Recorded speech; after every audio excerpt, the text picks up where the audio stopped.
అసలు సొంత తల్లి సినిమా ఆఫీసుల చుట్టూ చదువుకోవాల్సిన పిల్లని రకరకాల భంగిమల్లో ఫోటోలు తీసి ఆల్బమ్ తయారు చేసి సినిమా ఆఫీసుల చుట్టూ సొంత తల్లే తీసుకెళ్తుంది అంటే ఆ తల్లికి ఆ మాత్రం తెలియదు ఇక్కడ ఏం జరుగుతుందో. నేనేమంటున్నా అంటే ఇక్కడ వచ్చిన తల్లిని తప్పు పడుతున్నానని కాదు, ఇక్కడ ఈ సిస్టమ్ని ఈ విధంగా దరిద్రం చేసి పెట్టారే వీళ్ళు. అదొక ఆల్రెడీ పాతుకుపోయిన వాళ్ళు ఆనవాయితీలాగా చేసేసారు కదా, తప్పు వీళ్ళదు కదా, వాళ్ళనంటాం ఎట్లా. మనము ఒక మ్యూచువల్ అండర్స్టాండింగ్ తో వెళ్తే వేరమ్మా, పరస్పరం ఇష్టపడి అది వేరు. బట్ ఆశ చూపెట్టి కడుపు నింపుతానని చెప్పి కడుపు మీద కొట్టడం అది ఎంత, అదే వీళ్ళు చేసేదే అది. వీళ్ళు అలా చేసి ఇప్పుడు ఎక్కడ దాకా ఎందుకండి, హ్యూమన్ ట్రాఫికింగ్లో అమ్మాయిల్ని మోసం చేసి తీసుకెళ్ళి వ్యభిచార గృహాలకు అప్పచెప్తారు. అప్పచెప్పినప్పుడు వీళ్ళు లొంగనప్పుడు వాళ్ళకి ఏ విధంగా టార్చర్ చూపించి వాళ్ళని ఒప్పిస్తారో, ఎవరైనా ఒకళ్ళు వచ్చి మీకు వాళ్ళ స్వానుభవం చెప్తే కానీ మీకు అర్థం కాదు. ఇప్పుడు వాళ్ళ సొంత అనుభవాలు చెప్తే కానీ మనకు అర్థం కావు. ఆ బాధ ఏంటో, ఆ పెయిన్ ఏంటో, వాళ్ళు కష్టపడింది ఏంటో, వాళ్ళు నష్టపోయింది ఏంటో తెలుస్తుంది. వాళ్ళకి ఫస్ట్ అన్నం పెట్టకపోక పైపెచ్చి కొడతారు. ఇంకా వాళ్ళు ఎన్ని రోజులు రెసిస్ట్ చేస్తారు? మాకు ఇప్పుడు బయటపడే మార్గం లేదు. మనల్ని రక్షించే దేవుడు ఎవడో లేడు ఇక్కడ. ఏం పిలిచినా అరణ్య రోదనే ఇక్కడ. ఏం అరిసినా ఏమీ ఉపయోగం ఉండదు. ఏం చేస్తారు వాళ్ళు లొంగిపోక?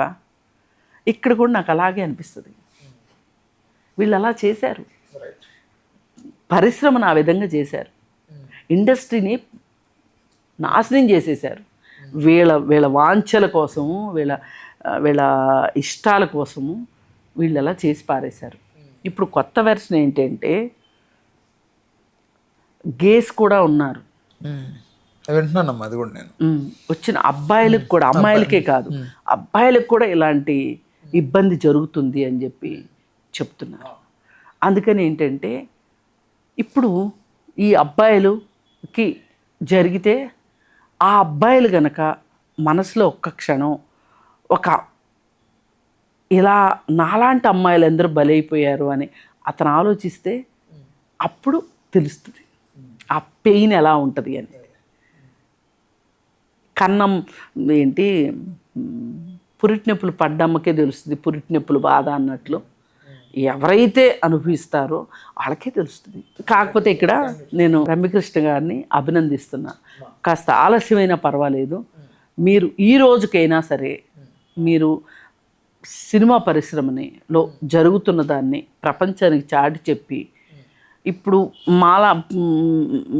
ఎంతోమంది బలైపోయిన వాళ్ళకి, మాలాగా పోరాటాలు చేసిన వాళ్ళకి మీరు ఒక రకమైన ఒక ఆశను కల్పించారు అని చెప్పి నేను ఆవిడకి ఈ ఇంటర్వ్యూ ముఖంగా ఆవిడకి కృతజ్ఞతలు తెలియజేస్తాను. అయితేనమ్మా, ఇప్పుడు ఇంకోటి కన్క్లూజన్కి వచ్చే ముందు, ఇప్పుడు ఇండస్ట్రీకి పెద్దగా ఏ సమస్య వచ్చినా తీర్చడానికి దాసరి నారాయణరావు గారు లాంటి వాళ్ళు ఉండి వెళ్ళిపోయారు. అయితే ఇదంతా కూడా సినిమా రిలేటెడ్ ఇష్యూస్కి సంబంధించే కదా ఆయన పెద్దరేకం. అట్ ద సేమ్ టైం ఇప్పుడు ఉమెన్కి ఇలా జరుగుతోంది కాస్టింగ్ కౌచ్ అని. ఇప్పుడు రమ్యకృష్ణ గారు ఇండస్ట్రీకి పెద్దగా ఉండే అంత అర్హత ఉంది ఆవిడకి, నేను నమ్ముతున్నాను బలంగా. విజయశాంతి గారికి కానీ రమ్యకృష్ణ గారికి ఇలాంటి వాళ్ళకి. బట్ వీళ్ళు ఉమెన్కి సపోర్టివ్గా ఈ మాటలు మాట్లాడే బదులు కొంచెం దాన్ని ఇనిషియేట్ తీసుకొని నిలబడి రండి మీకు ఏది ప్రాబ్లం ఉన్నా అని కూడా వీళ్ళు సాల్వ్ చేయొచ్చు కదా. అబ్బా, అంత సినిమా లేదు అక్కడ. ఎందుకంటే పోయినసారి కాస్టింగ్ కౌచ్ గురించి పోరాటం చేసినప్పుడు ఒక కమిటీ ఏర్పాటు చేశారు. ఈ కమిటీ కూడా అడగగానే ఏం వేయలే, కోర్టులో వేస్తే కోర్టు ఇచ్చింది డైరెక్షను కమిటీ వేయమని చెప్పి. కమిటీ వాళ్ళలో కొంతమంది పోలీసులు, కొంతమంది సోషల్ యాక్టివిస్టులు, కొంతమంది సినిమా వాళ్ళు అందరూ కలిసి ఒక కమిటీ వేశారు. కమిటీ రిపోర్ట్ ఇచ్చి 2022లో కమిటీ రిపోర్ట్ వచ్చింది. ఈ రోజు వరకు కమిటీ రిపోర్ట్ బయట పెట్టాల. హేమా కమిటీ రిపోర్టు కేరళ వాళ్ళు బయట పెట్టిన తర్వాత మేము మరీ అడుగుతున్నాం. ఆల్రెడీ రిపోర్ట్ ఉంది. ఏది అందరితోటి మాట్లాడి వాళ్ళ బాధలు ఏంటో, జూనియర్ ఆర్టిస్టుల బాధలు, అలాగే 24 క్రాఫ్ట్స్లో ఉన్న లేడీస్ అందరితోటి మాట్లాడి వాళ్ళ వాష్రూముల సమస్యల దగ్గర నుంచి జూనియర్ ఆర్టిస్టులకు కూడా కారవాన్ కావాలి, లేదు ఒక సురక్షిత ప్రాంతం కావాలి అనే దగ్గర నుంచి వాళ్ళకి ఇచ్చే రెమ్యునరేషన్స్ దగ్గర నుంచి అన్ని రెగ్యులరైజ్ చెయ్యాలి. అన్ని సమస్యల గురించి ఒక కమిటీ వేసి ఆ కమిటీలో మొత్తం ఇదంతా ఈ కమిటీ రిపోర్టు గవర్నమెంట్ దగ్గర ఉంది. ఆ రిపోర్ట్ బయట పెట్టడానికి భయపడి సస్తున్నారు, వణికి సస్తున్నారు.